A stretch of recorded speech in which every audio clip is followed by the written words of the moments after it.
The camper who never left the forest. They say the most dangerous thing in the deep woods isn't the bear or the wolf, it's the silence. The kind of heavy, suffocating quiet that falls right before something calls your name. I learned this the hard way in a national forest up north. A ranger warned me, if you hear someone you love calling out from the dark, do not answer. I thought it was a campfire story until the second night when the crickets died, the wind stopped, and my girlfriend's voice whispered through the nylon of my tent. She was 300 miles away. I didn't answer her, but the thing outside didn't care. It wasn't trying to get my attention anymore. It was learning my pitch. It was practicing. And now, weeks later, safe in my own apartment, I still hear it calling me from the kitchen. The road to the Blackwood National Forest didn't end, it dissolved.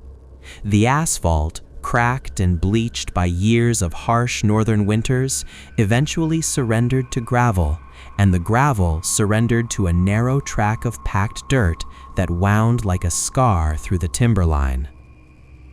I had been driving for 6 hours. The radio signal had died 40 miles back, replaced by the rhythmic hiss of static that rose and fell with the elevation. I turned it off. I wanted the quiet. That was the whole point of this trip, to strip away the noise of the city, the constant ping of emails, the drone of traffic, and just be. My car, a sedan ill-equipped for this terrain, groaned as I pulled into the small gravel lot of the ranger station. It was a humble structure, a log cabin that looked like it had grown out of the earth rather than been built upon it. Moss clung to the shingles, and the windows were dark, reflecting the towering pines that crowded the perimeter. I killed the engine. The silence that rushed in to fill the void was heavy, almost pressurized.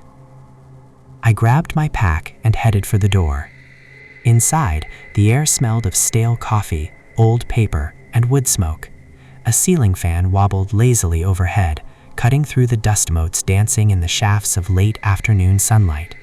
Behind the high wooden counter sat a man who looked as weathered as the landscape outside. He was reading a paperback with a torn cover, his name tag, Ellis, crooked on his beige uniform. He didn't look up when the door chimed. "Checking in for a backcountry permit," I said, leaning against the counter. "Name's David Thorne." Ellis slowly marked his page and closed the book. He looked at me, and I felt a sudden irrational urge to apologize. His eyes were pale, washed out, like sea glass that had been tumbled in the ocean for too long. They scanned me, not with hostility, but with a weary sort of pity. "Thorne," he grunted, pulling a clipboard from under the counter. He ran a thick, calloused finger down a list. "Site 4, deep in, 3-mile hike past the trailhead." "That's the one."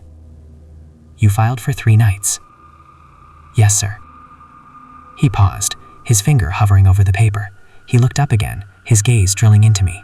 "First time camping alone here?" "First time here, yeah, but I've camped solo before, Smokies mostly." Ellis didn't seem impressed. He pulled a map from a rack and unfolded it on the counter. The paper was soft, worn velvet thin at the creases. "This is you. Site 4, near the Oxbow Lake. It's quiet out there. Real quiet." "That's what I'm looking for," I said with a smile, trying to keep the mood light. Ellis didn't smile back. He leaned forward, the wood of the counter creaking under his weight. The air in the room seemed to drop a few degrees. "Listen to me, son. The acoustics in that valley, they're strange. The lake, the rock walls, they play tricks on sound." "Tricks?" I asked, my grip on my car keys tightening. "Echoes," he said, but the word felt insufficient. "Sometimes the wind sounds like voices. Sometimes the birds sound like crying." He paused, lowering his voice as if he were afraid the walls were listening. "If someone calls your name at night, stay in your tent, no matter what you hear." I stared at him. For a second, I waited for the punchline. I waited for him to grin and tell me about the local snipe hunt or the legendary Sasquatch of Blackwood. But his face remained a mask of stone. "Okay," I said, forcing a chuckle. "I'll keep that in mind. No answering the spooky ghost voices. Got it." Ellis didn't blink. He just slowly pushed the permit across the counter. Sign at the bottom, date and time. I signed, the scratch of the pen loud in the room. When I handed it back, he didn't wish me a good trip. He didn't tell me to have fun. He just watched me. "Keep your fire small," he said, "and keep your zipper closed." I walked out of the station with a strange knot in my stomach. I told myself it was just the nerves of being in a new place, or maybe the old man was just messing with the city slicker. It was a classic local hazing ritual, scare the tourist. I drove to the trailhead, parked, and shouldered my 70-pound pack. The sun was already dipping toward the horizon, painting the sky in bruises of purple and orange. I checked my GPS, a high-end Garmin I'd bought specifically for this trip. Signal was strong, battery full. I stepped onto the trail. The forest swallowed me instantly. The trees here were ancient, massive Douglas firs and hemlocks that blotted out the sky. The undergrowth was lush, a carpet of ferns and moss that dampened every footstep. It was beautiful, undeniably so, but there was a density to the air that felt unfamiliar. The hike to Site 4 took longer than I expected. The trail was well marked, but the terrain was deceptive. Roots coiled across the path like petrified snakes, and the elevation gain was punishing. By the time I reached the clearing near the Oxbow Lake, the light was failing. The lake was a sheet of black glass, perfectly still. Not a ripple disturbed the surface. On the far bank, the tree line rose like a jagged wall of teeth against the darkening sky. I set up my tent quickly, a high-visibility orange dome that looked ridiculous against the muted greens and browns of the wilderness. I unrolled my sleeping bag, hung my bear bag high in a tree 50 yards away, and gathered kindling. As I worked, the adrenaline from the hike began to fade, replaced by the profound isolation of the place. There was no hum of electricity here, no distant highway roar, just the wind moving through the upper canopy, sounding like a rushing river miles above my head. I got a small fire going, the crackle of burning pine providing a momentary sphere of comfort. I ate a dehydrated meal, staring into the flames, trying to shake the memory of the ranger's eyes. If someone calls your name... Ridiculous, I muttered aloud. My voice sounded flat, instantly absorbed by the trees. I checked my phone. No service. I checked the Garmin. It showed my location perfectly, a small triangle sitting on the edge of the blue shape of the lake. I was exactly where I was supposed to be. Around 10 p.m., the fatigue hit me.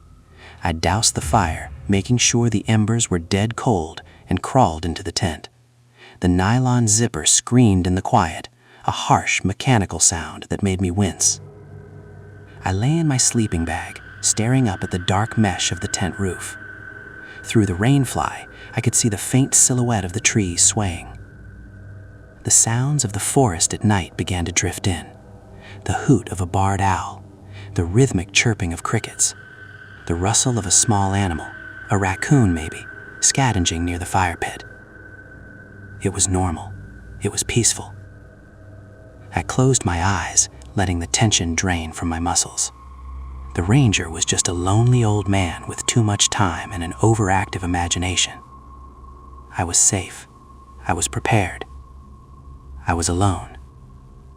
I drifted off to the sound of the wind, unaware that outside, the darkness was pressing against the thin fabric of my tent, testing the seams, waiting for the silence to truly begin. Chapter 2: The Muted World. The sun hit the tent fabric at 7 a.m., turning the interior into a glowing amber womb.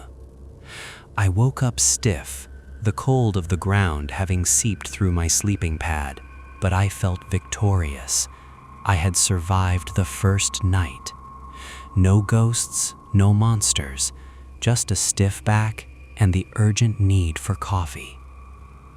I unzipped the door and crawled out into the crisp morning air. Mist clung to the surface of the Oxbow Lake, swirling in slow, lazy spirals like steam off a cauldron. The forest was waking up. Birds were calling back and forth, high and shrill, and a squirrel chattered angrily from a nearby hemlock. It was perfect. It was exactly what I had driven 6 hours to find. I spent the morning hiking the perimeter of the lake. The terrain was rough, a tangle of roots and granite boulders that required careful footing. Despite the beauty, there was a strange quality to the light here. The canopy was so thick that the sun only reached the forest floor in narrow, blinding shafts. It made the woods feel high contrast, like a bad photograph. Patches of intense brightness, surrounded by deep, impenetrable shadow. By early afternoon, a subtle unease began to settle in my gut. It wasn't fear, exactly. It was a feeling of being out of place. I hadn't seen another soul since leaving a trailhead.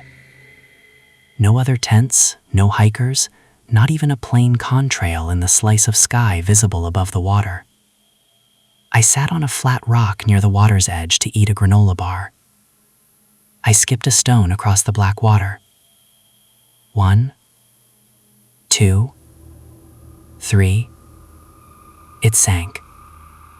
I waited for the ripples to hit the shore. Evening came on fast. The temperature plummeted the moment the sun dipped below the tree line. I built the fire up larger than I had the night before, ignoring Ellis's advice. I wanted the light. I wanted the heat. The darkness out here wasn't just an absence of light. It felt like a physical substance, heavy and pressing. I ate dinner quickly, my eyes constantly darting toward the perimeter of the firelight. Every snapping twig sounded like a footstep. Every shifting shadow looked like a crouching figure. If someone calls your name at night, stay in your tent. The ranger's voice was intrusive. I washed my pot in the lake, scrubbing hard, trying to drown out the thought. When I stood up, I looked at my reflection in the dark water. It was too dark to see clearly, just a vague, pale shape against the black. For a split second, I diagnosed classic isolation anxiety. I crawled into my sleeping bag around 10 p.m. I had a book with me, but I couldn't focus on the words. I just lay there, listening. The wind was picking up, howling through the upper branches. It was a comforting sound, a natural white noise that masked the smaller, creepier sounds of the forest floor. Eventually, the rhythm of the wind lulled me into a shallow, uneasy doze.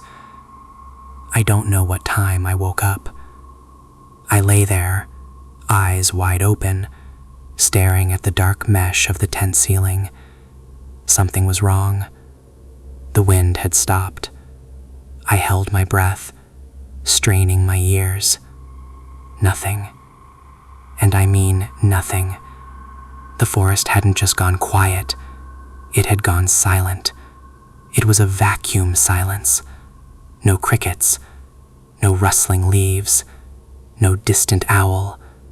Even the lake, which had been lapping gently against the rocks, was mute. It felt like someone had reached for the remote control of the world and hit the mute button.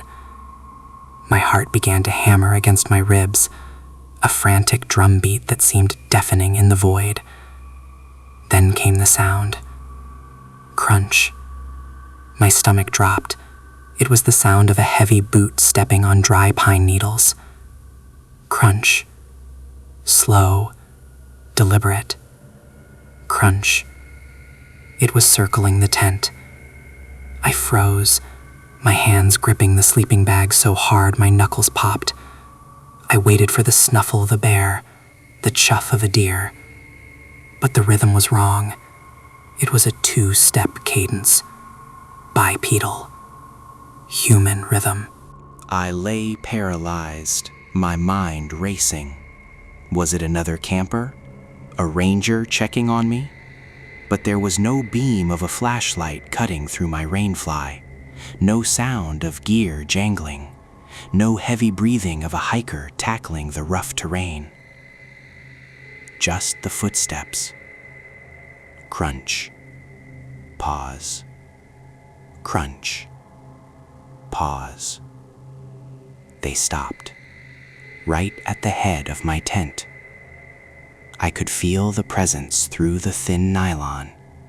Something was standing inches from my head. I squeezed my eyes shut, praying for it to go away, praying it was a hallucination. Then I heard breathing. It was wet, deep, and terrifyingly close. It sounded like it was right against the fabric, right by my ear. And then, a voice. "Hey, open up, it's me." My blood turned to ice. It was Sarah, my girlfriend. Her voice was clear, calm, and casual. It sounded exactly like she was standing in our living room, asking me to unlock the front door because her hands were full of groceries. "David, come on, it's cold out here." She was in Chicago. She was 300 miles away. She had work in the morning. Logic warred with instinct. My brain screamed that it was her, that she had surprised me, that she had driven up to join me. But my gut, the primal, lizard part of my brain that knew when it was being hunted, screamed no. If someone calls your name, don't answer. I bit my lips so hard I tasted copper. I didn't make a sound. I didn't move. The silence stretched for 10 seconds. "David?" The voice was softer now, sadder. "Please, I heard my ankle hiking in. I need help." It was perfect. The inflection, the slight crack in the voice she got when she was in pain, it tugged at every protective instinct I had. My hand twitched toward the zipper. "Don't answer." I forced my hand back. I squeezed my eyes tighter. "David." The tone shifted, impatient now, annoyed. "Stop messing around. Open the goddamn tent." It was the sudden shift that saved me. It was too fast, too sharp. When I didn't respond, the breathing outside changed. It stopped being the rhythmic inhalation of a person and became a low, vibrating hum, like a large cat purring, but deeper. "David. David. David." The name began to overlap. It wasn't one voice anymore. It was 3, then 4, stacked on top of each other. Some high, some low, all speaking in perfect unison. It sounded like a choir of Sarahs, distorted and digital, like a corrupted audio file. "Open up." The command slammed into me, vibrating in my chest. Then, silence again. I lay there. Tears leaking from my eyes, shaking uncontrollably. Crunch, crunch, crunch. The footsteps walked away, not toward the trail, but deeper into the woods. I didn't sleep again. I lay there with my knife in one hand and my flashlight in the other, staring at the door, waiting for the sun to rise and save me from whatever was out there in the dark. But as I lay there, trembling, I realized something worse. The footsteps had walked away, yes, but I never heard the breathing stop. It felt like the forest itself was watching the tent, waiting. Chapter 3: The Lag. Dawn didn't break, it bled into the valley. The light that filtered through the rain-fly wasn't the warm, golden promise of a new day. It was gray, flat, and clinical. I had been sitting upright in my sleeping bag for 4 hours, clutching my hunting knife, my knuckles white and aching. Every muscle in my body was coiled tight, waiting for the zipper to slide down, for the nylon to rip, for her face, or whatever was wearing her voice, to push through. But nothing had happened. After the footsteps retreated into the tree line, the silence had returned. Not the peaceful silence of an empty room, but the expectant silence of an audience waiting for the next act. When my watch read 6:45 a.m., I finally moved. My joints popped, the sound startlingly loud in the confined space. I reached for the zipper. My hand trembled so badly it took 3 tries to grip the metal tab. Zip. The sound was like a gunshot. I flinched, pulling the knife up, ready to stab at anything that moved. Nothing but trees. I scrambled out of the tent, boots unlaced, spinning in a circle. The campsite looked exactly as I had left it. The fire pit was a pile of cold gray ash. The bear bag hung undisturbed from the high branch. The lake was a pane of black glass. "Hello?" I called out. My voice didn't echo. It just fell out of my mouth and died in the damp air. I forced myself to breathe. Panic is the killer, I told myself. Panic makes you stupid. I needed to assess the threat. I needed to see who or what had been circling me for an hour last night. I walked to the perimeter of the tent, looking at the ground. It had rained lightly 2 days ago, and the forest floor near the lake was a soft, spongy mix of mud and decaying pine needles. My own boot prints from yesterday were clearly visible, deep divots in the earth. I circled the tent slowly, eyes scanning for the intruders. I was looking for boot treads, maybe bare feet, maybe the paws of a bear or a cougar. I completed the circle. I did it again. Then a third time on my hands and knees. There was nothing. Absolutely nothing. The ground within a 5-foot radius of my tent was smooth and undisturbed, save for my own tracks. I sat back on my heels, the cold damp of the moss seeping into my jeans. It was impossible. I had heard them. I had felt the vibration of the steps through the ground. I had heard the crunch, pause, crunch of heavy weight displacing matter. Ghost stories, I thought. A hysterical giggle bubbling up in my throat. The ranger was telling ghost stories, and now I'm living one. But ghosts don't breathe. Ghosts don't make the tent fabric vibrate with their voice.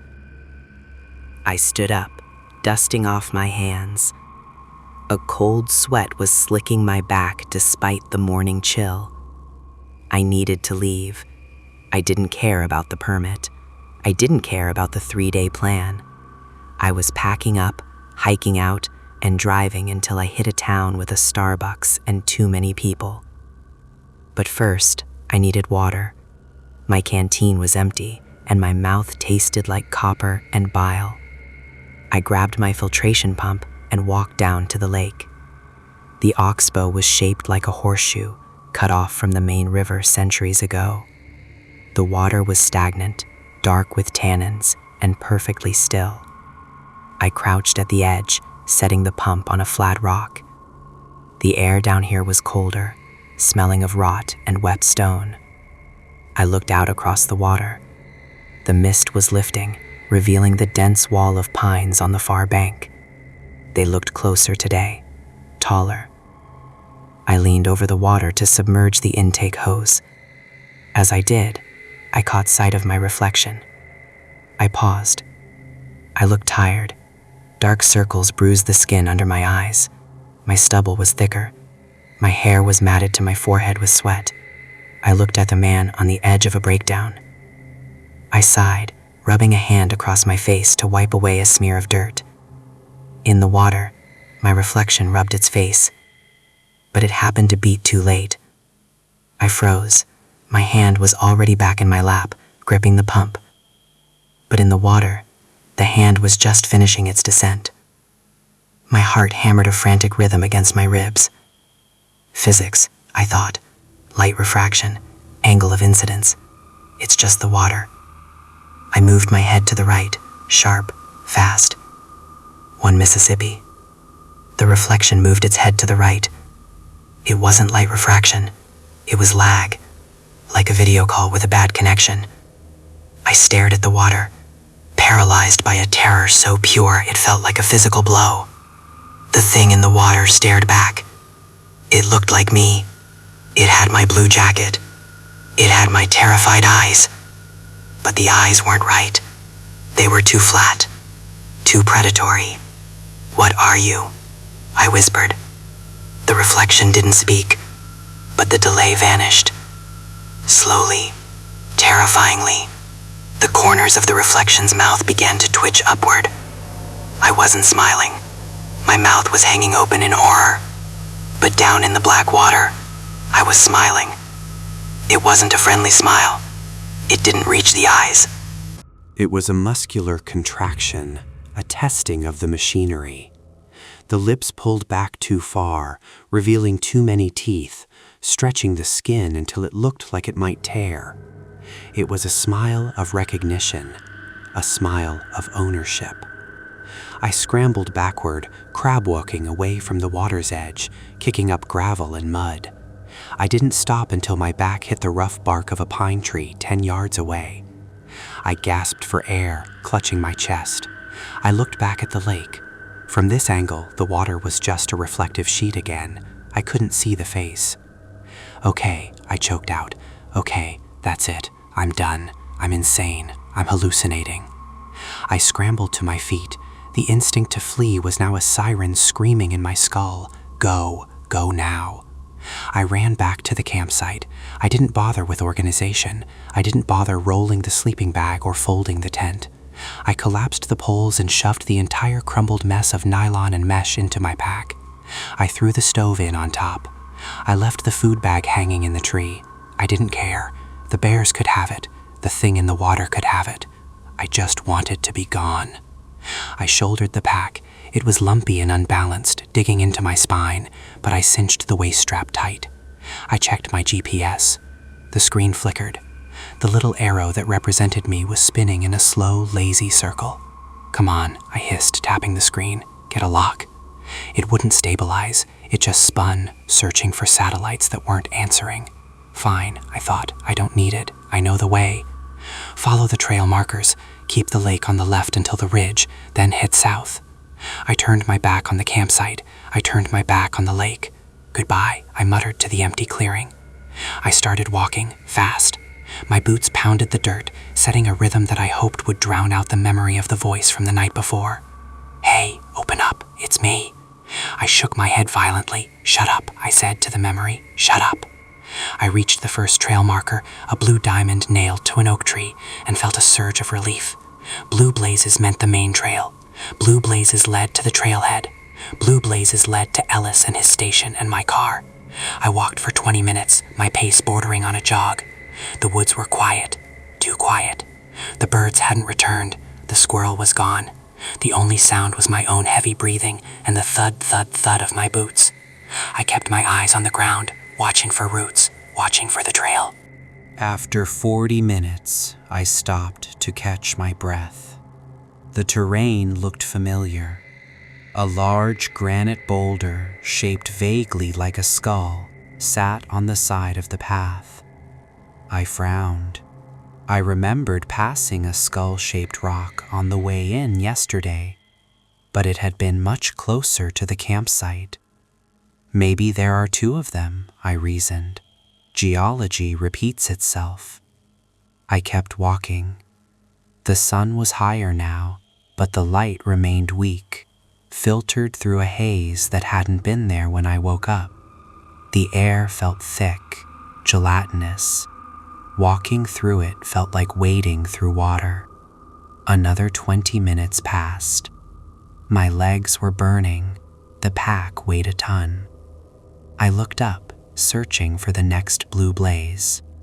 I saw it, nailed to a massive oak tree, and right next to the oak tree was a fire pit full of cold gray ash.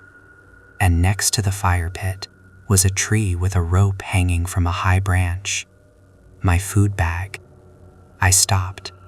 My brain tried to reject what my eyes were seeing. No, impossible. I walked south. I walked away. I spun around, looking at the trail behind me. It was the same path I had just walked.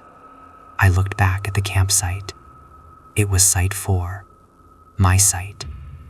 I had walked in a straight line for an hour, and I had arrived exactly where I started. I looked at the lake. The water was still, and in the center of the lake, a single ripple expanded outward, as if something had just slipped beneath the surface. I wasn't alone, and I wasn't leaving. Chapter 4: The Echo Chamber. I didn't scream. I didn't collapse. The human brain has a circuit breaker for sheer terror, and mine had just tripped. I simply stood there, staring at the cold ash of my fire pit, the unzipped door of my tent flapping lazily in a breeze that I couldn't feel. "Okay," I said. My voice was thin, brittle. "Okay." I got turned around. It happens. It's dense brush. The trail markers are old. I was lying to myself, and the forest knew it. The trees seemed to lean in closer, their branches interlocking like fingers over a cage. I checked the GPS again. The screen was frozen now, pixelated static obscuring the map. I slapped it against my palm, but the image didn't flicker. I shoved it into my pocket. Technology had abandoned me. I had to rely on analog. I pulled out my compass. I set it flat on my palm, waiting for the needle to settle on north. It spun, not wildly, but with a sickening, lazy rotation. It drifted clockwise, then counterclockwise, refusing to anchor to the magnetic pole. It was acting as if the magnetic field of the Earth had dissolved, or as if a stronger magnet was buried directly beneath my feet. "Fine," I spat. "Sun it is." I looked up. The sun was positioned just past its zenith, indicating early afternoon. If I kept the sun on my right shoulder, I'd be heading roughly east. East led to the river. The river led to the road. I didn't bother unpacking. I turned my back on Site 4 for the second time. I picked a landmark, a lightning-struck pine about 200 yards away, and marched toward it. When I reached it, I picked another, a massive boulder, then a cluster of birch. I was methodical. I was precise. I was hiking with the desperate intensity of a man who knows that a single mistake means death. I walked for what felt like 3 hours. My legs burned. The straps of my pack dug trenches into my shoulders. I didn't stop for water. I didn't stop to rest. I just kept the sun on my right and my eyes forward. The terrain began to look promising. The density of the trees thinned slightly. The ground leveled out. I felt a surge of hope. I was breaking out. Then I saw it. Through a gap in the hemlocks, a flash of bright orange. My heart stuttered. Another camper, I thought. Someone else is out here. I broke into a run, ignoring the burning in my lungs. "Hey!" I shouted. "Hey! Over here!" I burst through the final line of brush, stumbling into the clearing. "I need help. I think I'm..." The words died in my throat.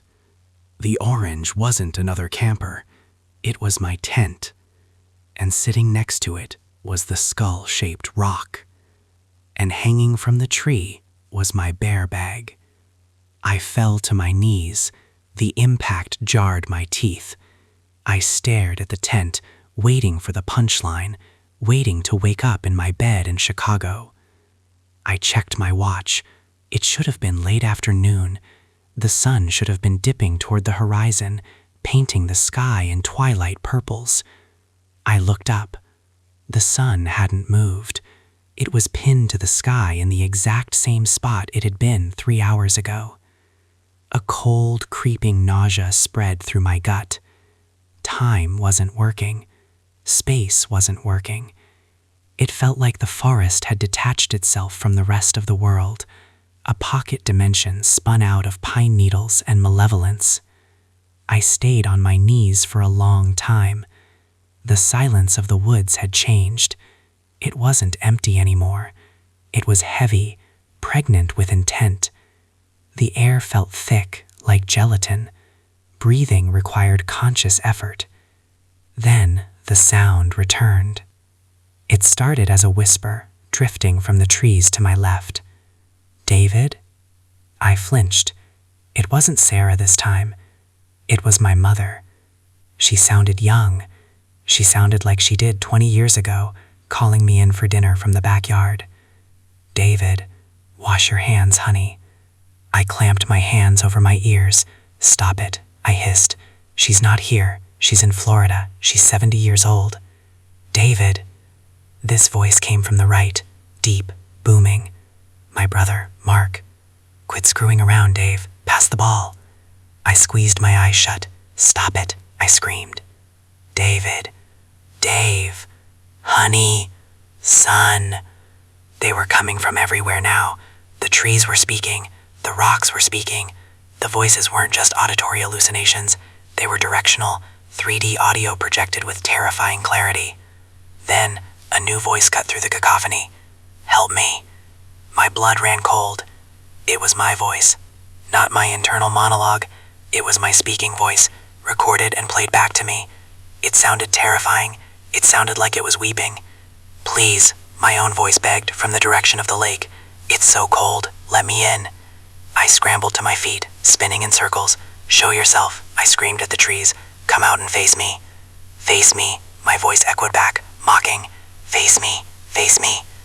The sun still hadn't moved. The shadows remained fixed, frozen in time, but the psychological pressure was ramping up. The voices were getting closer, tightening the circle. "Why didn't you answer Sarah?" my mother's voice asked, suddenly sharp, accusatory. She was right there. "You left her outside," my brother added. "You coward." "I'm right here," Sarah's voice whispered, directly behind my left ear. I spun around, swinging my fist at empty air. There was nothing but a drifting pine branch. I was losing it. I could feel the fraying edges of my sanity snapping one by one. I couldn't stay out in the open. I was a rat in a maze, and the walls were closing in. I looked at the tent. The ranger had said, "Stay in your tent." It was a flimsy shelter, a millimeter of nylon against a world that had gone mad, but it was the only barrier I had. I dove for the door. I threw my pack inside and scrambled after it, zipping the door shut with trembling fingers. I didn't stop there. I pulled the sleeping bag over my head. I curled into a fetal ball, pressing my hands over my ears, humming a monotone note to drown out the choir outside. But the nylon didn't block them out. "He's hiding," a child's voice giggled. I didn't recognize that one. "He thinks he's safe," another voice whispered. It sounded like gravel grinding on glass. "Come out, David," my own voice pleaded. "I found the way out. I found the road. Just follow me." I lay there for hours, or maybe minutes. Time had no meaning under the unmoving sun. The voices cycled through every person I had ever known. My third-grade teacher, my boss, my ex-girlfriend, my father, who had been dead for 10 years. They cajoled, they threatened, they wept. And through it all, the sun beat down on the rainfly, turning the tent into a sauna. I was sweating, dehydrated, and trembling with adrenaline poisoning. I waited for night. I prayed for night, because at least night meant the passage of time. At least night meant the world was still spinning. Eventually, the light began to fade. The amber glow of the tent walls dimmed to gray, then to black. The voices stopped. The sudden silence was worse than the noise. It was the silence of a predator that has finished toying with its food and is now ready to eat. I didn't move. I didn't unzip the door to check the darkness. I just lay there, gripping my knife, staring at the spot where the door zipper met the floor. That's when I heard it. Not a footstep, but the sound of fabric stretching. Something was running a hand down the outside of the tent. Scritchage. Slow. Testing the tension. It started at the peak and slid down to the ground. Then it moved to the side. Scurritch. It was feeling for the shape of me inside. I held my breath until my lungs burned. The hand stopped right by my head. I could see the indentation in the fabric, a shadow against the lesser darkness of the night. Long fingers. Too many joints. Then, a whisper, right against the nylon, inches from my ear. You already came out earlier. It hissed. Why hide now? My heart stopped. Because I remembered the lake. I remembered the reflection. When I moved, it moved half a second later. And it smiled before I did. The thing outside wasn't just mimicking my voice anymore. It was mimicking me. Chapter 5. The Shadow Play. The whisper hung in the air, suspended in the claustrophobic space between my ear and the nylon wall. You already came out earlier. Why hide now? My lungs seized. The air in the tent, already stale with the smell of my own fear sweat, suddenly felt freezing. It wasn't a natural cold. It was the temperature of a meat locker, a sharp, biting chill that radiated from the exact spot where the hand was pressing against the fabric. I scrambled backward, crab-walking across the sleeping bag until my back hit the opposite wall of the tent. I held my knife out, the blade shaking so violently it looked like a blur of silver in the darkness. "Get away," I screamed. The sound tore at my throat, raw and hysterical. The hand didn't pull back. Instead, the fingers, long, impossibly multi-jointed shapes, clearly visible through the thin orange fabric, splayed out wider. They caressed the nylon, sliding down with a slow, agonizing scratch that sounded like sandpaper on bone. "Scritch." "David," the voice crooned. It was my voice, not the recorded flat version from earlier. It was rich, nuanced, filled with a terrifyingly genuine warmth. It sounded more like me than I did. "You're not me," I sobbed, the tears flowing freely now. "You're not real." "If I'm not real," the voice whispered, dropping an octave into a guttural, wet growl, "then neither are you." The pressure on the tent increased, the fabric strained, the seams groaning under the weight of whatever was leaning against it. It felt like a heavy body, a dead weight, pressing in, the outline of a shoulder, a head, pressed into the mesh. I clicked on my flashlight. The beam cut through the dark like a lightsaber. I aimed it directly at the bulge in the fabric. For a second, the light blinded me, reflecting off the bright orange walls. When my eyes adjusted, I wished I had kept them closed. Through the semi-translucent rainfly and the mesh body of the tent, I could see a silhouette. It was crouching right there, a human shape. It wasn't a monster. It wasn't a bear. It was a man. It was the outline of a man wearing a hooded jacket, just like mine. The figure was perfectly still. It was kneeling, its face pressed against the mesh, though I couldn't make out features, just the dark, pressing mass of it. I lowered the flashlight, my hand trembling, aiming the beam toward the floor of the tent to avoid the glare. The light pooled on the gray nylon floor, casting long, distorted shadows of my own legs and the crumpled sleeping bag. That's when I saw it.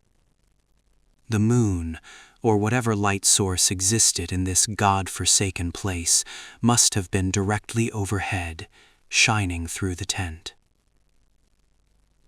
On the floor of the tent, amidst the pool of my flashlight beam, there were two shadows. One was mine.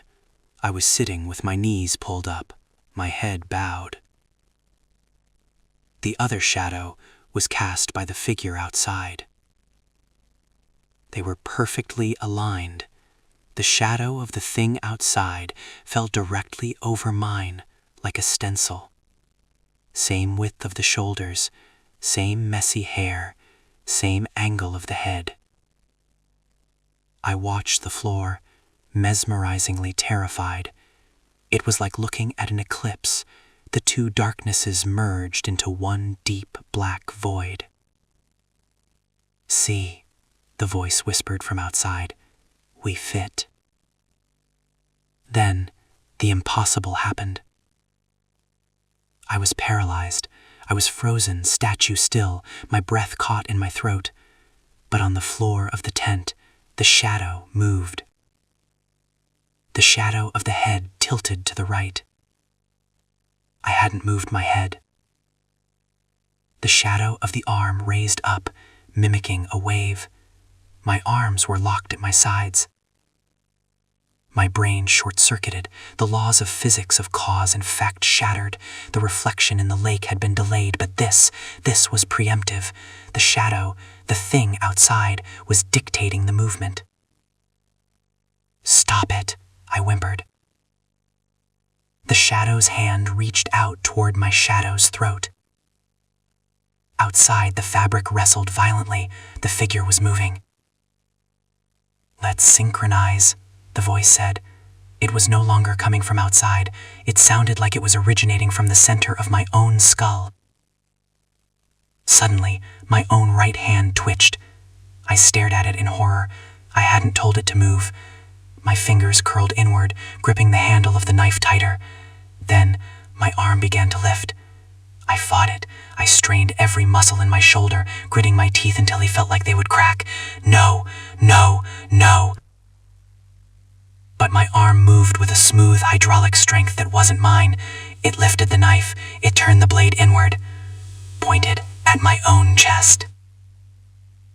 "No," I screamed, using my left hand to grab my right wrist. I wrestled with myself in the cramped, sweating confines of the tent. It was a silent, violent struggle, my own muscles rebelling against me. The shadow on the floor watched, its head cocked in amusement. "Let go, David," the voice soothed. "It's just a transition. You're tired. I'm fresh. Let's swap." The knife tip touched the fabric of my shirt. I could feel the sharp point pricking the skin over my sternum. I slammed my eyes shut and screamed, a primal, wordless roar of rejection. I summoned every ounce of willpower, every memory of home, of Sarah, of the life I hadn't finished living. I am David Thorne. With a sudden, violent jerk, I wrenched my right arm down. The knife slashed through the air, missing my chest, but slicing a long, jagged tear in the floor of the tent. The connection broke. My arm was mine again. I collapsed forward, gasping for air, clutching the knife to my stomach. Outside, the presence recoiled. There was a hiss, like steam escaping a valve, and the weight vanished from the side of the tent. Crunch, crunch, crunch. Fast footsteps, running, circling the tent. "You're making this difficult," the voice shrieked. It was angry now. The calm facade was gone, replaced by a chaotic multitonal screech that sounded like a radio scanning through dead channels. The footsteps circled faster and faster, a blurring vortex of sound. The ground beneath me vibrated. Then, silence. Sudden. Absolute. I didn't move. I kept the flashlight pointed at the floor, watching the shadows. Only mine remained. I sat there for the rest of the night, my finger hovering over the switch of the flashlight, the knife held in a white-knuckled grip. I didn't sleep. I didn't blink. I waited for the sun. But when the light finally began to bleed through the tent walls again, It wasn't the gray morning I expected. The light was red, a deep bruised crimson, like the light inside a dark room. I unzipped the door slowly, dread pooling in my stomach. I crawled out. The forest was there, the trees, the lake. But the sky was wrong. The sun was a dull copper coin hanging low in the sky, bathing everything in a rusty, blood-colored haze. And the trees, they had moved. They were closer, much closer. The tree line, which had been 20 yards away yesterday, was now 5 feet from my tent. The massive trunks formed a barricade, a wall of wood and bark that encircled the campsite. I stood up, spinning around. There was no trail. There was no gap in the brush.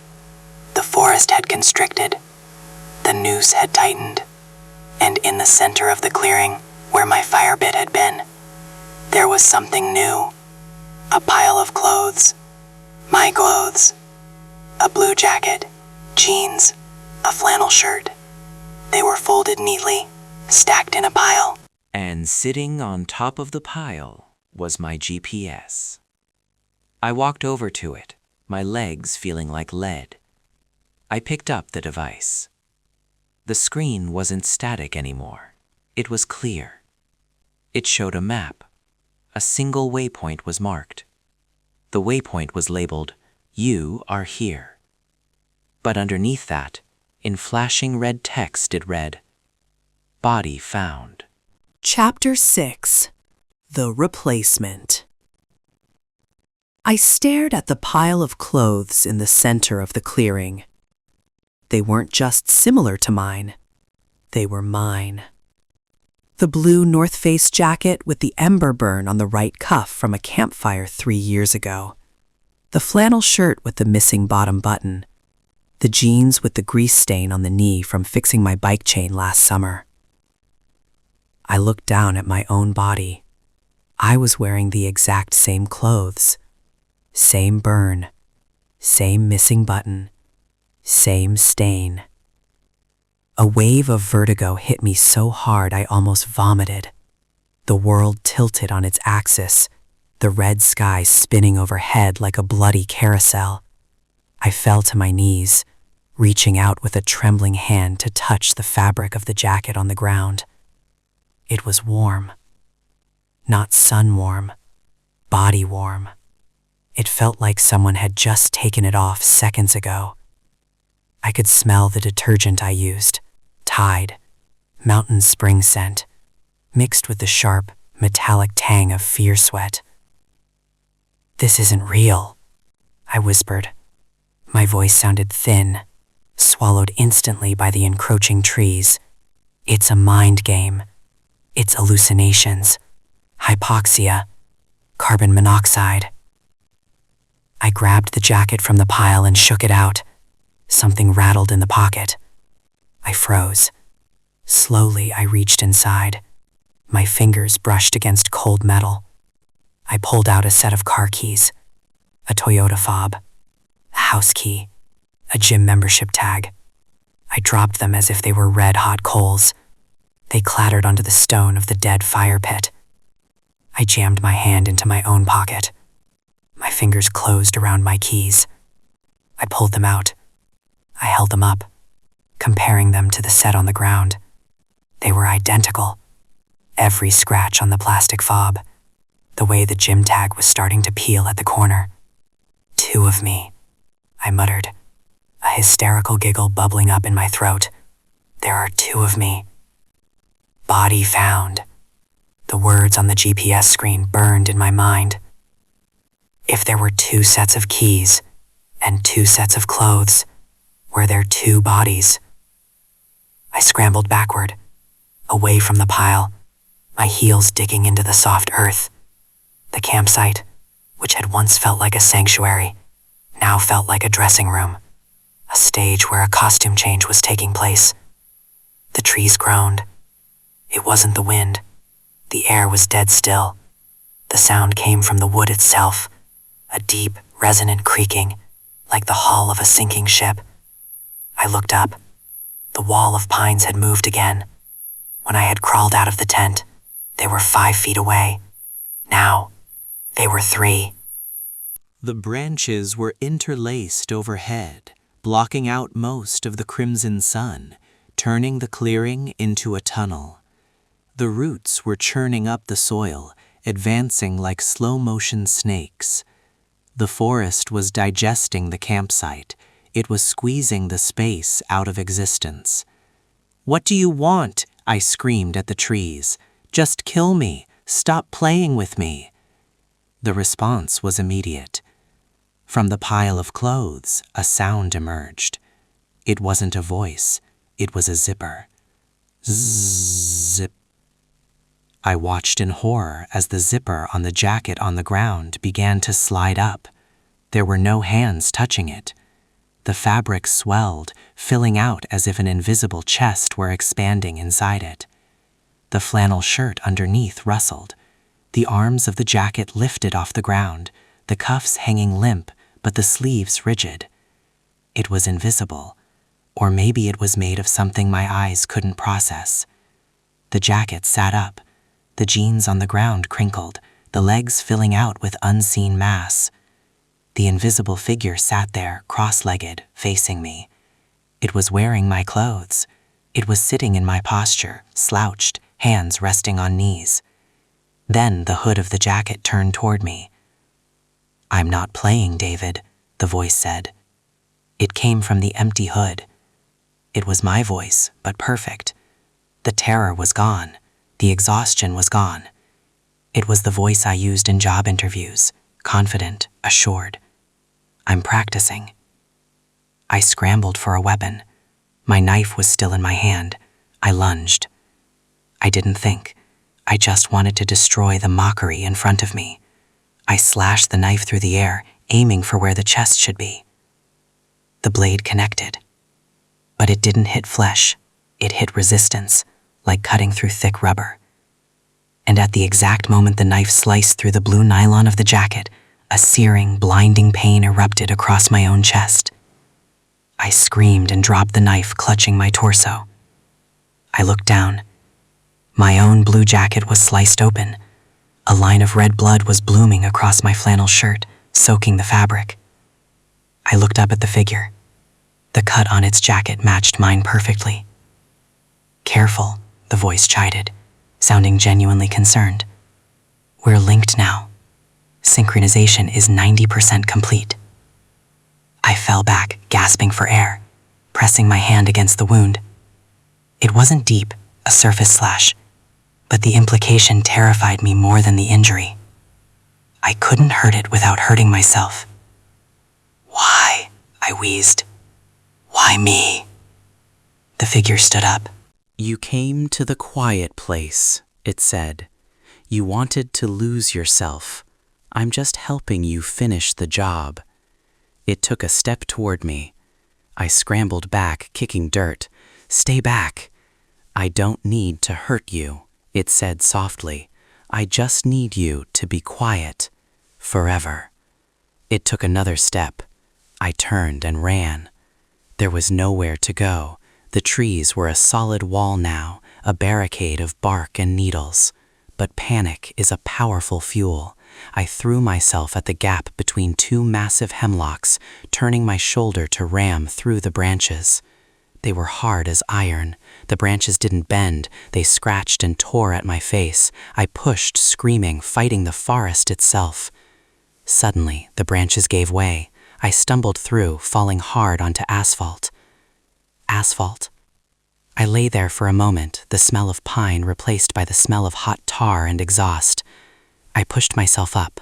My hands were scraped and bloody. I was on a road, a 2-lane highway with yellow lines down the center. The sky above was blue, normal, beautiful blue.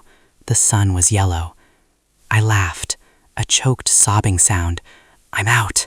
Oh God, I'm out." I looked down the road. In the distance, I saw a car approaching, a silver sedan. I waved my arms frantically. "Help! Help!" The car slowed down. It was coming closer. I could see the driver, a woman with sunglasses. "Please," I yelled, limping toward the center line. The car rolled to a stop 10 feet away. The window rolled down. "Hey," the woman said. She smiled. Need a lift? I stumbled toward the door. Yes, please. I got lost. I need a ranger. I stopped. My hand was reaching for the door handle, but inside the car, the woman wasn't moving. She was smiling, but she wasn't breathing. Her hands were on the wheel, frozen at 10 and 2. And in the passenger seat sat a man. He was wearing a blue North Face jacket. He had messy hair. He looked tired. He looked exactly like me. The me in the passenger seat turned his head slowly to look at me standing on the road. His eyes were pitch black, no whites, just void. He opened his mouth, and the sound of the forest poured out, wind, crickets, and the crunch of footsteps. "You can't leave, David," the thing in the car said with my voice. "I haven't learned how to drive yet." The world flickered. Like a bad film reel, the blue sky tore open. The asphalt dissolved into mud. The silver car melted into a gray, mossy boulder.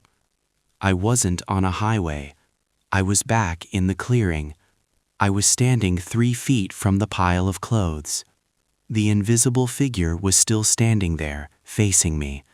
"See," it whispered, "the memory is tricky.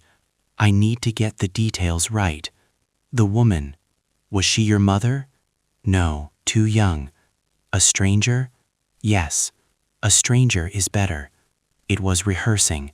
It was using my memories to build a simulation. It was practicing its escape, and I was the prop. I looked at the trees. They were touching the tent now. The circle was 10 feet wide. I was trapped in a shrinking box with a monster that wore my clothes and shared my pain, and it was getting better at being me by the second.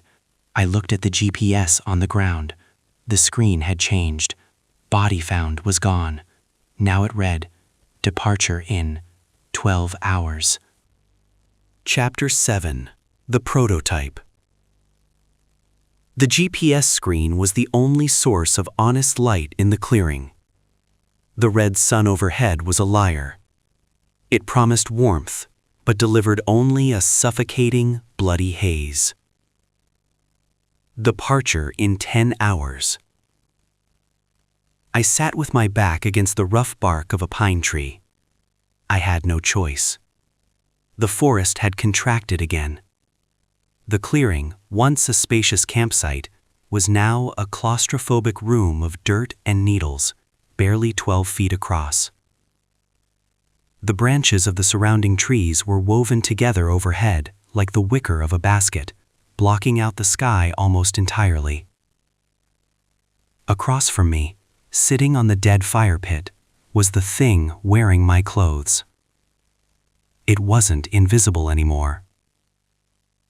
Over the last 2 hours, the empty space inside the blue jacket and jeans had begun to fill. It wasn't flesh, not yet. It looked like raw, wet dough, pale, featureless, and slightly translucent. It bulged at the collar and cuffs, a sickly, shifting mass that was trying to remember the shape of a human being. "Sarah," the thing said. It didn't have a mouth. The sound vibrated from the center of the hood, resonating in my own chest. It was my voice, stripped of all anxiety. It was the voice I wished I had. "Tell me about Sarah," it demanded. "Specifically, the smell of her hair. Is it vanilla or coconut?" I squeezed my eyes shut, clutching my knees. "Go to hell." A sharp, stinging pain erupted on my left cheek. My eyes snapped open. I slapped a hand to my face. It came away bloody. The thing across from me had raised a doughy hand. A single sharp fingernail, formed from that pale substance, was dripping with red. It had scratched its own face. "Vanilla or coconut?" it repeated, the tone mild, conversational. Stop, I gasped, the phantom pain throbbing in my cheek. Why are you doing this? I need the details, David. I have the broad strokes. I have the height, the weight, the voice. But people notice the small things. If I go back to Chicago, and I don't know how she smells, she'll know. And if she knows, the hood tilted, I'll have to remove her. The threat hit me harder than the physical pain. Coconut, I whispered, defeated.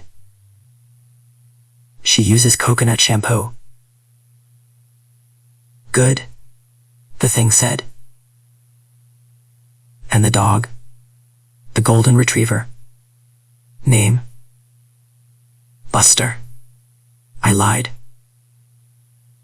A searing pain lashed across my forearm. I cried out, grabbing my arm. A long red welt appeared on my skin, as if I had been whipped. The thing lowered its arm. Lying hurts us both, David. The dog's name is Cooper. I found the receipt for the vet bill in your jacket pocket. It was sifting through my life. It had my wallet, it had my phone, it had my keys, and now it was excavating my mind. Cooper, I sobbed. His name is Cooper. Thank you. See, cooperation makes the transition smoother. The substance inside the hood began to shift. The smooth, egg-like surface of the head rippled. Indentations formed where eyes should be. A ridge pushed out to form a nose. It was like watching a sculptor work with high-speed clay, but the clay was alive and pulsing. I looked away. I couldn't watch myself being built. What happens to me? I asked, staring at the dirt.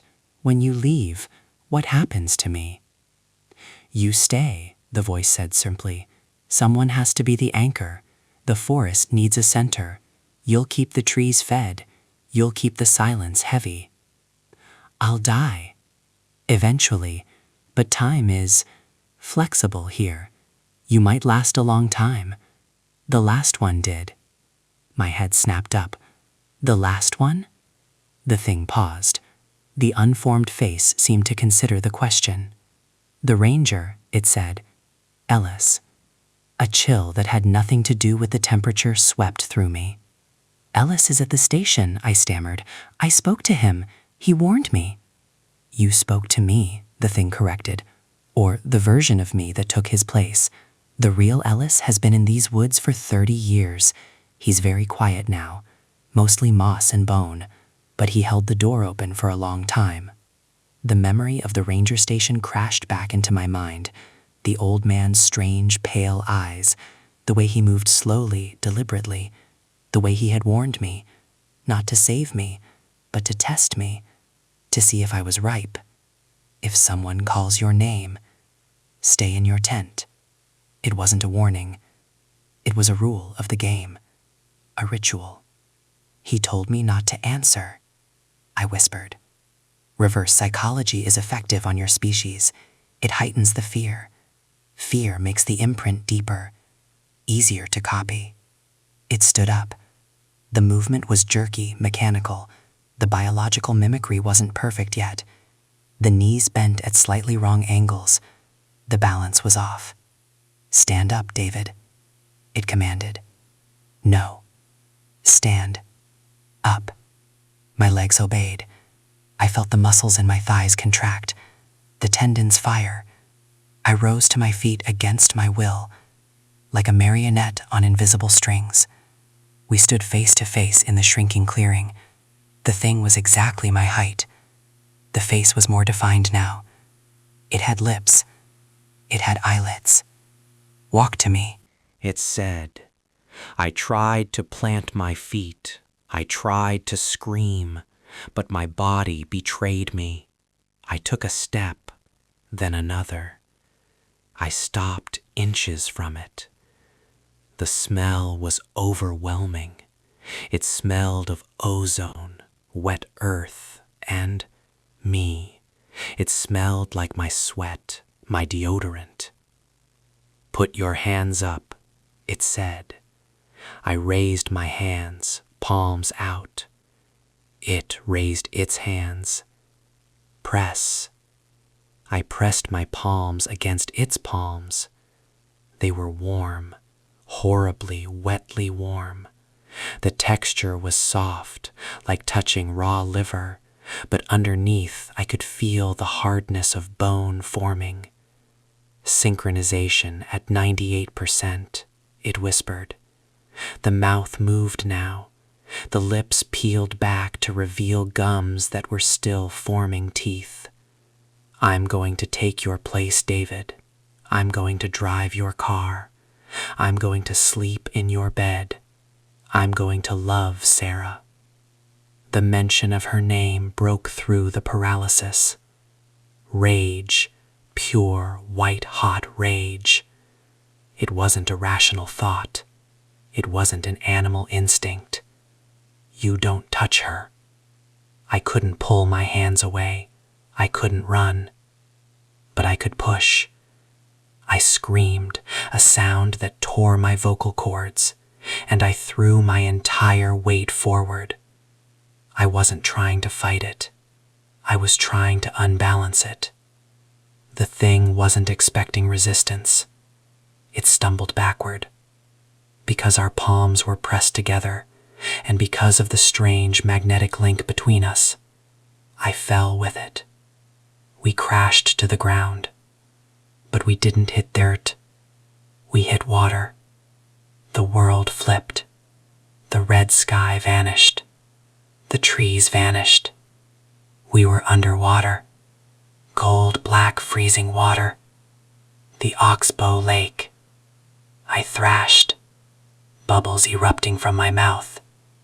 The thing was still gripping my hands, dragging me down.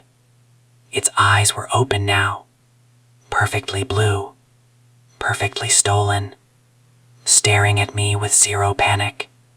It didn't need to breathe. I kicked at it, my boots connecting with its shins. I felt the impact on my own legs, a dull thud of pain, but the adrenaline masked it. I ripped one hand free, then the other. I clawed for the surface. The light was dim, far above. Something grabbed my ankle. A hand. I looked down. The thing wasn't swimming.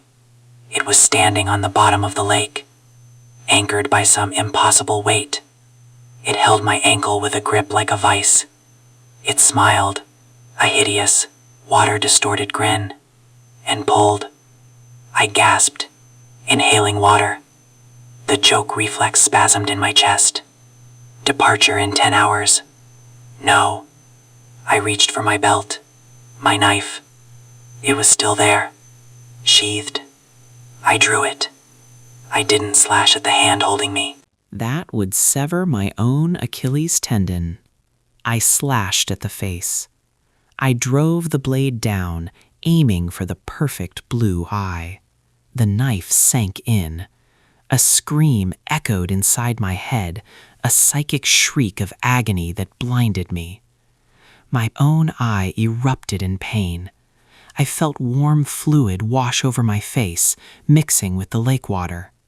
But the grip on my ankle loosened. I kicked free. I swam until my lungs burned, until black spots danced in my vision.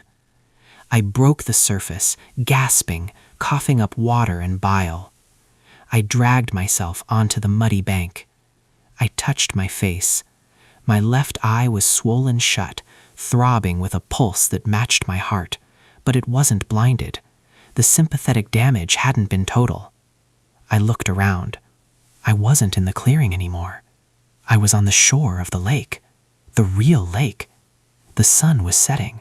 The sky was a normal bruising purple. The trees were at a normal distance. I had broken the loop. Or so I thought. I scrambled to my feet, clutching my knife. "I'm out," I wheezed. "I'm out." I turned to run toward the trailhead, but standing at the edge of the woods, blocking the path, was a figure. It wore a ranger's uniform. Ellis stood there, watching me with those pale, washed-out eyes. He held a clipboard. He looked at me, dripping wet, bleeding, half-blind. He didn't offer help. He didn't radio for backup. He just checked his watch. "You're early," he said, his voice dry as dead leaves. "He's not done with you yet." He pointed a finger back toward the lake. "Go back, son. You're ruining the schedule." Chapter 8. The Husk.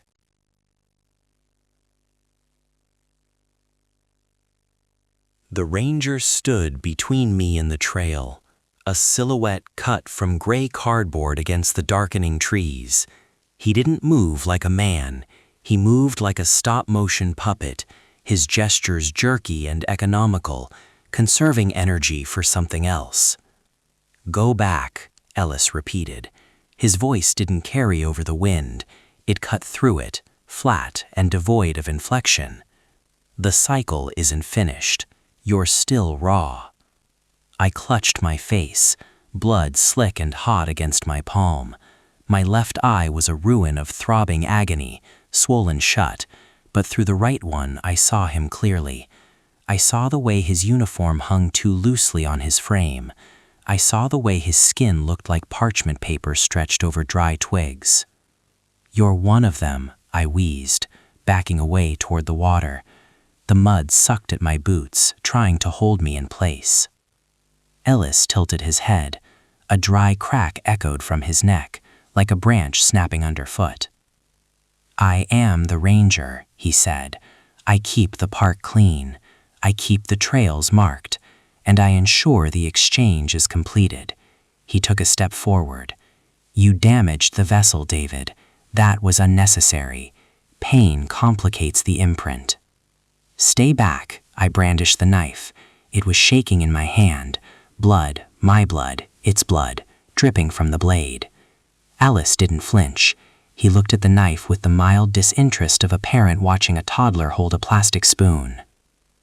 "You can't kill what is already hollow," he said. He lunged. It was impossibly fast. One moment he was 10 feet away, the next he was on me, his hand cold and hard as cured leather clamped around my wrist. He didn't squeeze, he just held it there with the immovable force of a hydraulic press. I screamed and kicked out, driving my boot into his knee. It felt like kicking a tree trunk. There was no give, no grunt of pain. "Submit," Ellis droned. "It is peaceful. You stop being tired. You stop being afraid. You just become the forest." The water behind me churned. I heard it, the wet slapping sound of something dragging itself out of the lake. My doppelganger, the thing I had stabbed. I could feel its rage vibrating in my own skull. It was a high-pitched whine, a feedback loop of pain and fury. "You hurt us," it shrieked in my mind. "You broke the eye." I looked over my shoulder. It was crawling up the bank. It was still wearing my blue jacket, now sodden and black with water. Its face was a ruin. The left side was a mask of red pulp where I had driven the knife home.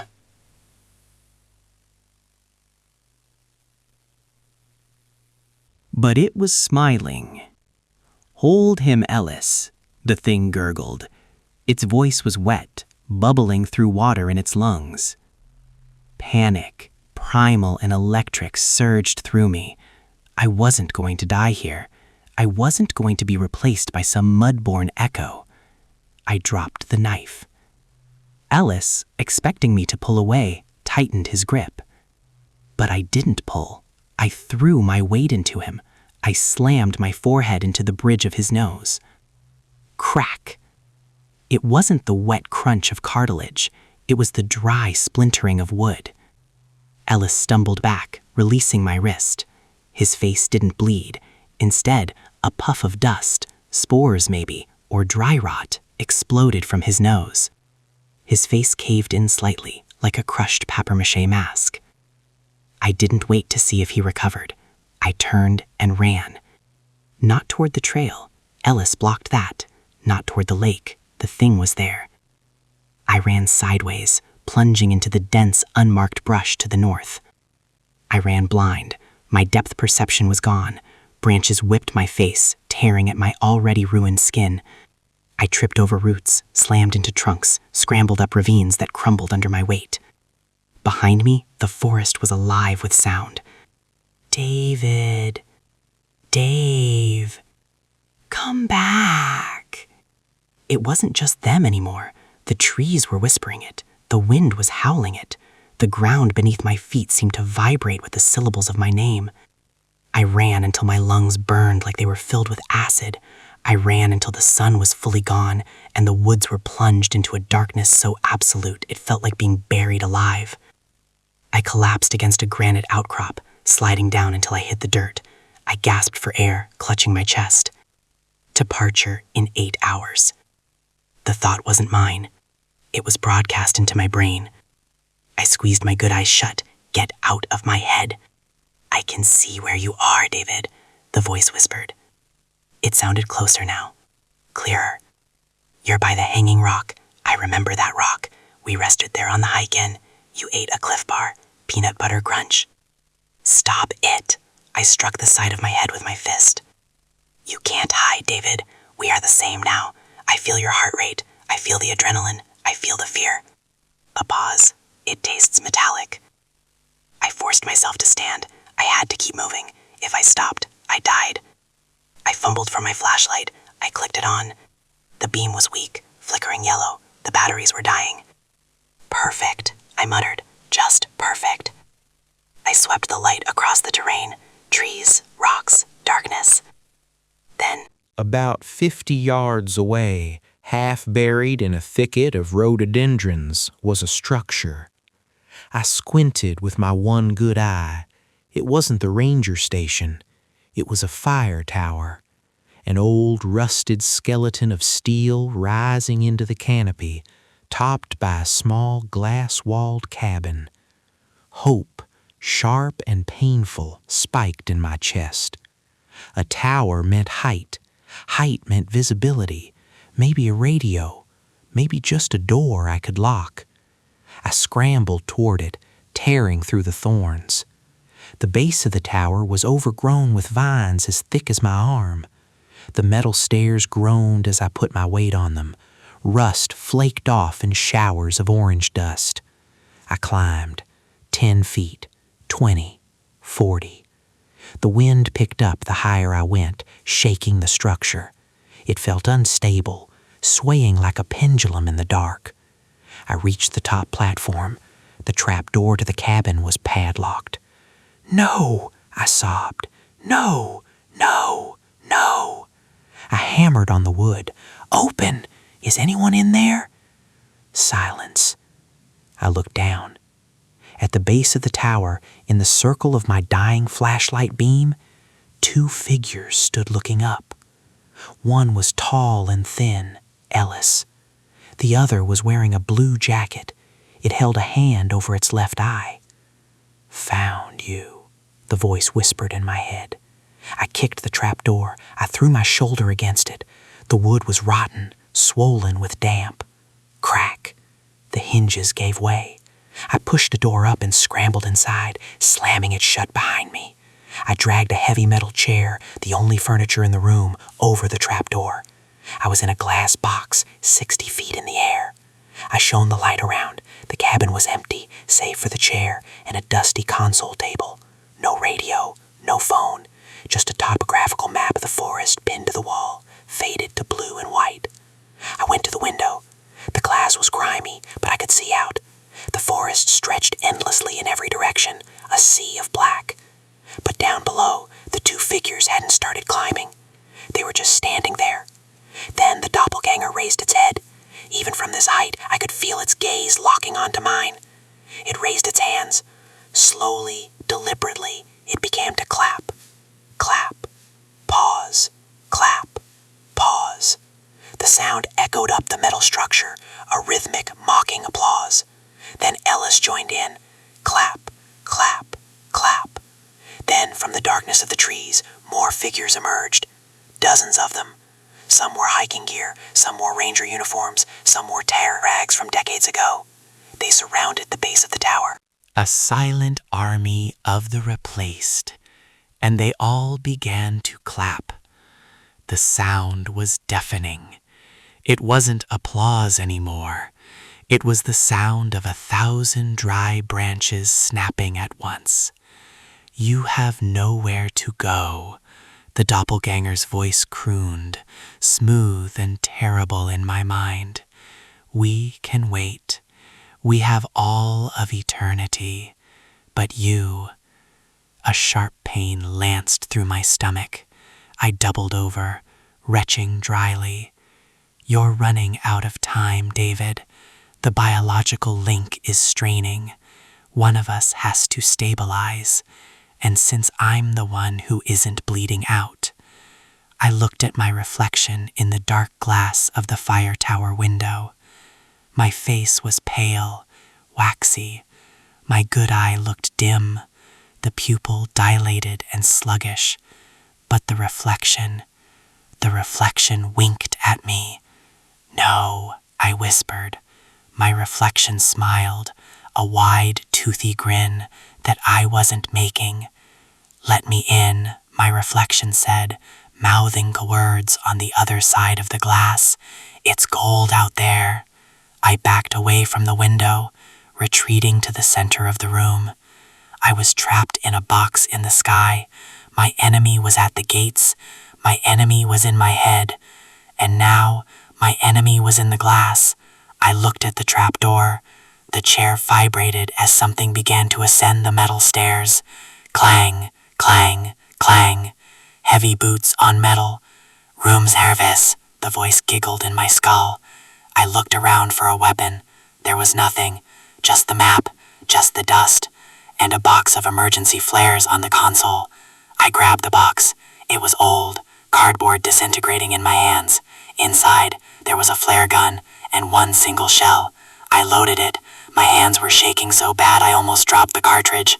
I pointed it at the trapdoor. Come on, I whispered, tears streaming down my face. Come on, you fake son of a bitch. The footsteps stopped just under the floorboards. A knock. Rap, rap, rap.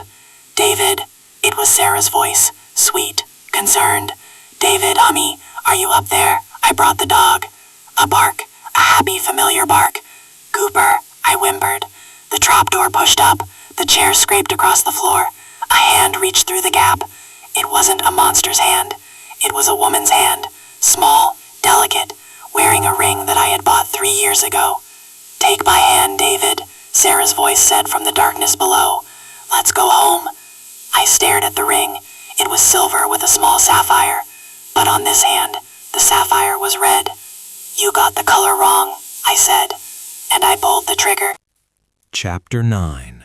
The Burning Man. The flare gun didn't make a bang. It made a thump, a hollow, pressurized cough that vibrated through the floorboards. The magnesium slug hit the hand reaching through the trapdoor. It hit the ring with the wrong-colored stone. There was no blood. There was no scream of pain. Instead, there was a sound like a gas main rupturing. Whoosh! The hand didn't shatter. It ignited. The skin, that pale, doughy mimicry of flesh, caught fire with terrifying speed.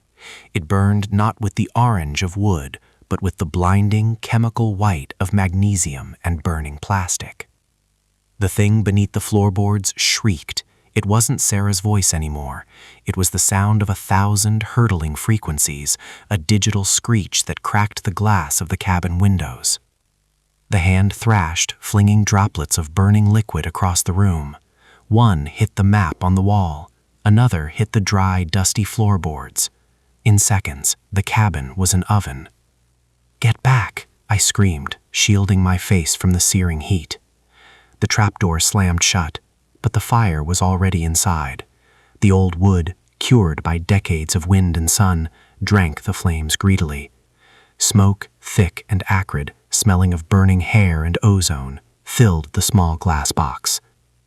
I coughed, dropping the flare gun. I was trapped. 60 feet up in a chimney that was about to turn into a funeral pyre. I looked at the window. The glass was already cracked from the scream. I didn't think. I couldn't think. The lizard brain took over. I grabbed the heavy metal chair and swung it at the window. Smash. The glass exploded outward, raining shards down into the darkness. A rush of cold night air hit my face, feeding the fire behind me. The roar of the flames grew deafening. I climbed onto the sill. The metal grating of the walkway outside was hot to the touch. I scrambled over the railing, my boots slipping on the rust. I looked down.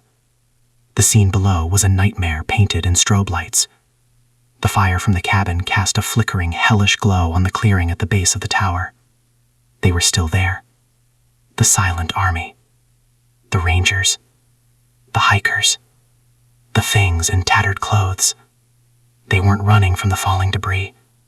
They were looking up, their faces illuminated by the burning tower. Their eyes were wide, glassy, and unblinking. And in the center, standing apart from the horde, was the figure in the blue jacket, my doppelganger. It wasn't clapping anymore. It had its arms spread wide, as if welcoming the heat, as if welcoming me. The tower groaned. A rivet popped somewhere below, sounding like a gunshot.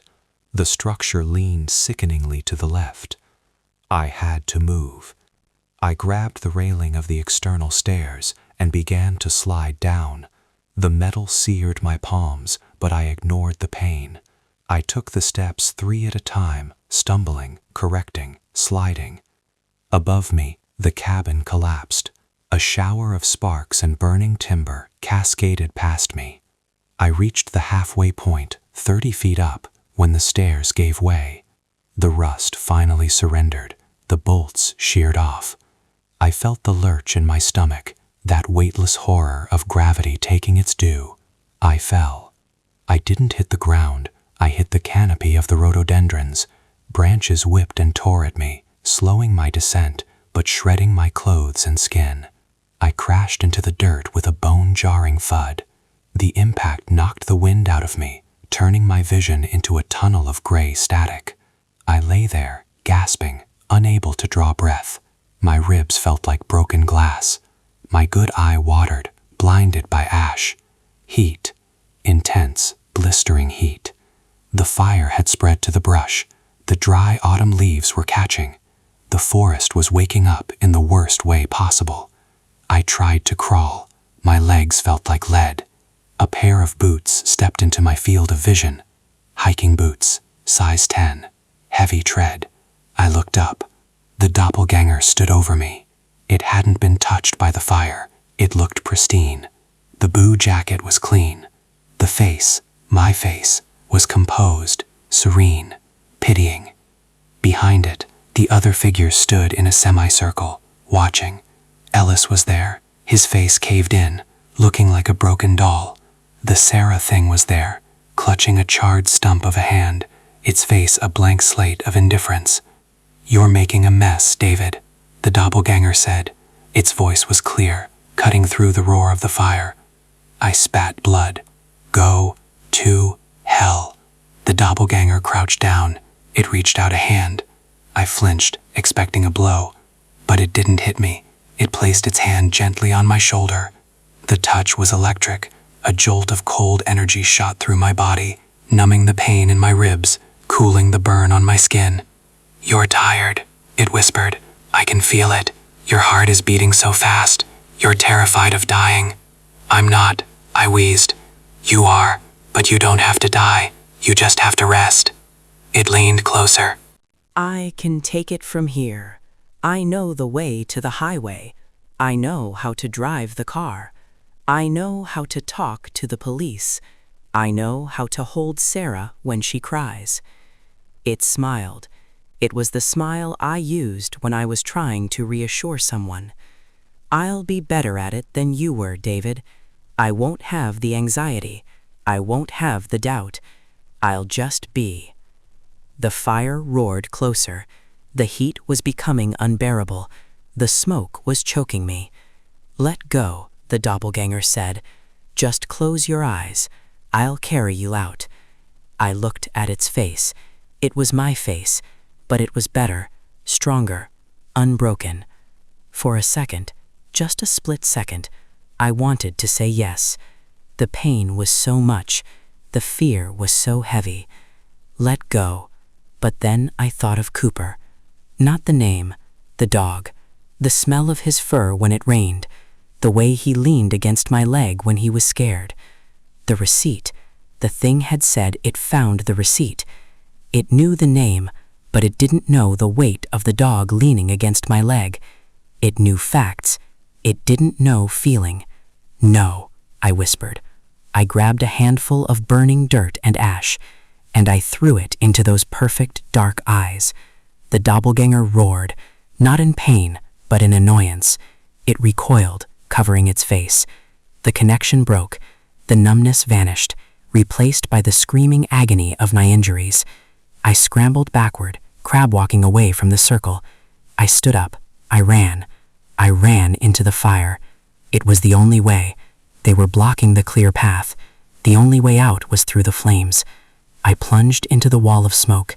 The heat singed my eyebrows. I held my breath, closing my eyes, running on pure, desperate instinct.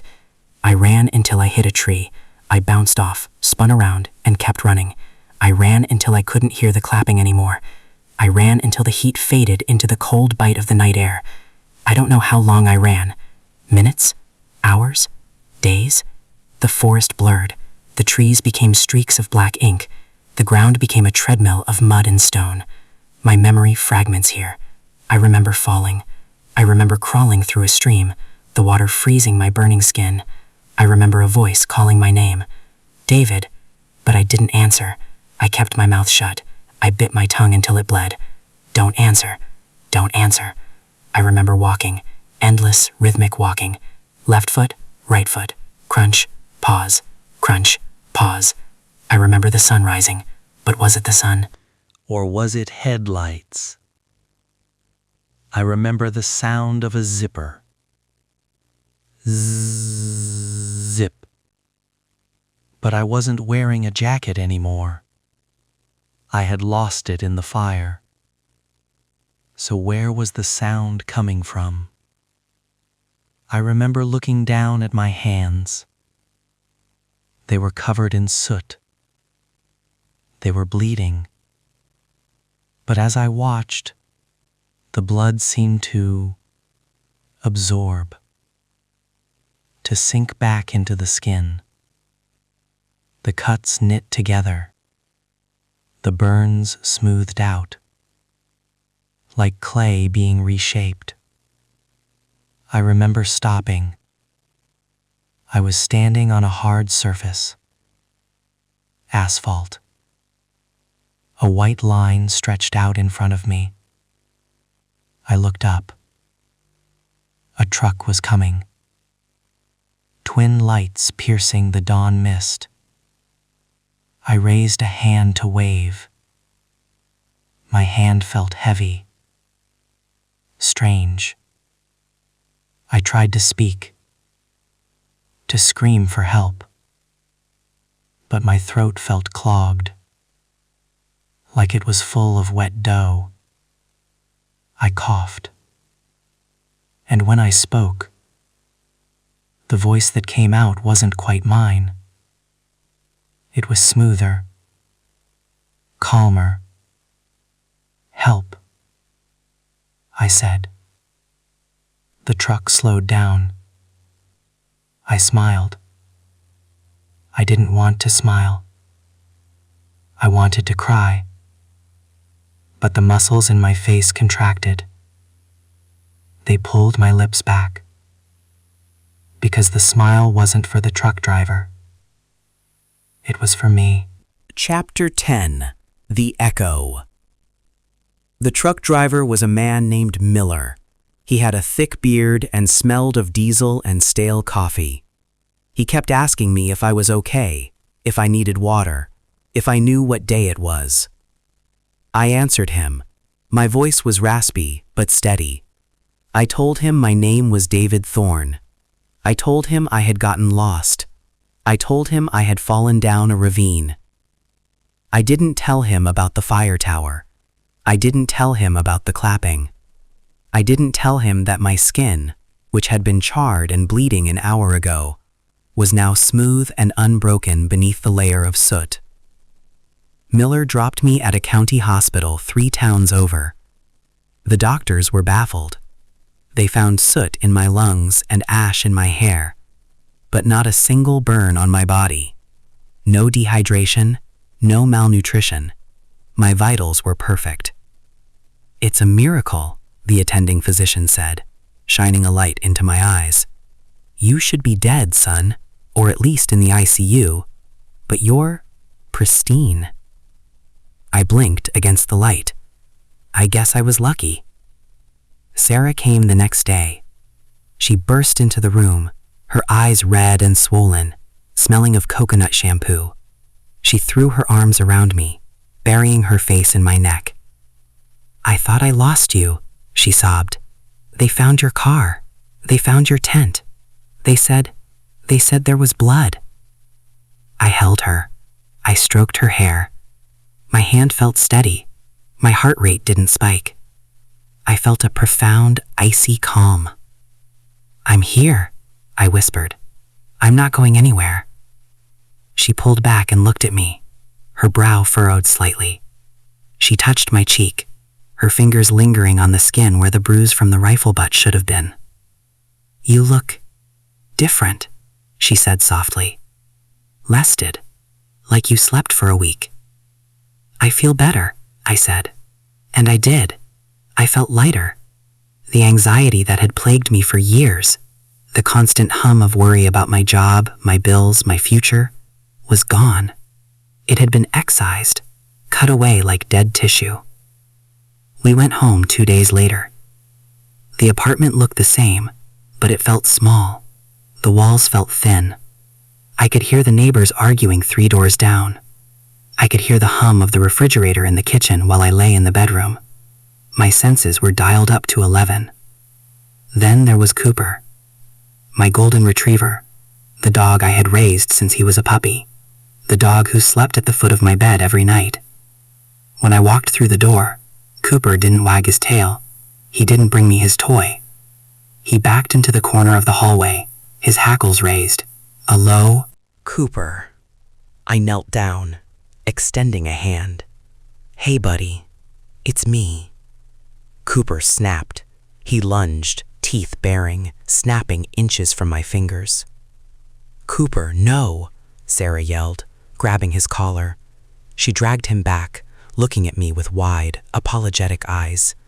"I don't know what's wrong with him. He's been acting strange since you left. He must be stressed." I stood up slowly. I looked at the dog. Cooper wasn't looking at my face. He was looking at my shadow on the floor. He was whining now, a high-pitched sound of pure terror. "It's okay," I said, my voice smooth, lacking any tremor of fear. "He just needs to get used to me again." But he never did. That was 2 weeks ago. Since then, my life has been perfect. I went back to work. I finished a project in 2 days that should have taken 2 weeks. My boss was impressed. He said I seemed focused. He offered me a promotion. I haven't argued with Sarah once. I know exactly what to say to make her laugh. I know exactly how to hold her. I am the perfect boyfriend, the perfect employee, the perfect David. But the nights are hard. Not because of nightmares. I don't dream anymore. When I close my eyes, I just see the black water of the Oxbow Lake. The problem is the apartment. It's too quiet. Or rather, it's not quiet enough. I started noticing it 3 nights ago. I was sitting in the living room, reading a book. Sarah was asleep in the bedroom. I heard a sound from the kitchen. Crunch, pause, crunch, pause.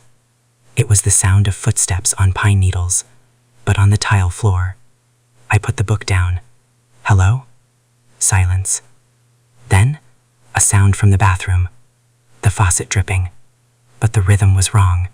It wasn't a drip. It was breathing. Wet, ragged breathing.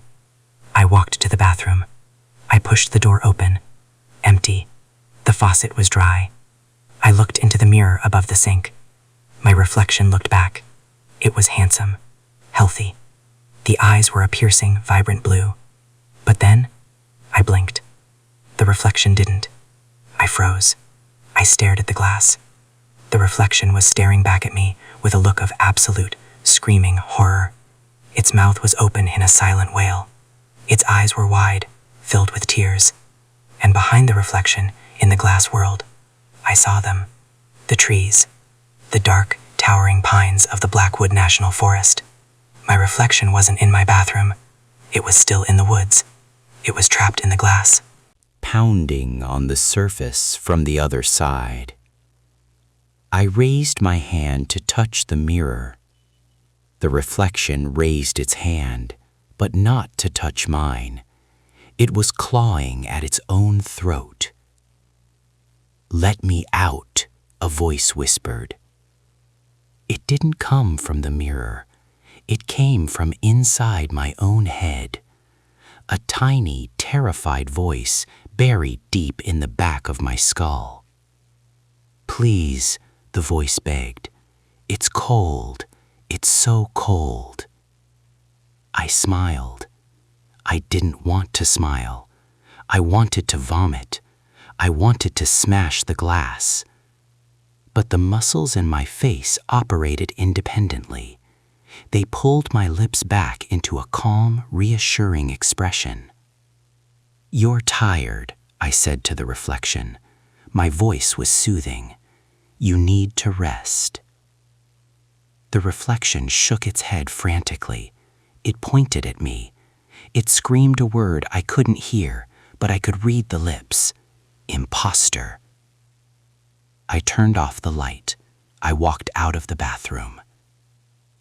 I went into the bedroom. Sarah was sleeping, her breathing soft and rhythmic. I lay down beside her. I put my arm around her waist. She stirred. "David?" she mumbled sleepily. "I'm here," I said. "You feel cold," she whispered. "I'll warm up," I promised. I stared at the ceiling. In the corner of the room, the shadows seemed to stretch. They looked like branches. They looked like grasping fingers. I realized then why the ranger had warned me, why Ellis had tried to stop me. He knew. He knew that David Thorne didn't make it out of the woods. David Thorne died in the fire. He burned in the clearing, fighting until his last breath. I am the one who walked out. I am the one who learned the voice. I am the one who learned the walk. I am the one who memorized the coconut shampoo and the dog's name. I am the echo. And the worst part, the part that keeps me awake at night, I'm starting to forget that I'm not him. The memories of the forest are fading, replaced by his memories of childhood, of college, of Sarah. The seam is closing. Soon I won't remember the lake at all. Soon I will just be David. Except for the voice. The voice of the real David, trapped in the mirrors, trapped in the shadows, trapped in the silence of the apartment. He follows me. He watches me live his life better than he ever did. I can hear him right now. I'm sitting at his computer, typing this out. And behind me, standing in the doorway of the kitchen, I hear breathing. It's ragged. It's wet. It sounds like lungs full of smoke and fluid. I won't turn around. Because if I turn around, I might see him.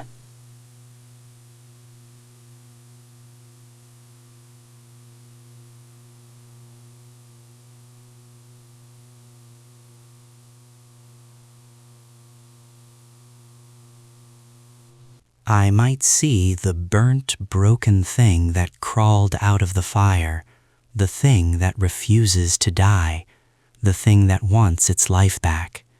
So I'll just keep typing. I'll keep pretending. But I have to warn you, the ranger was right. So if you ever go camping and something calls you from the dark, don't answer. Because once it learns your voice, it doesn't need you anymore. And sometimes it doesn't just take your voice, it takes everything. Everything. Everything.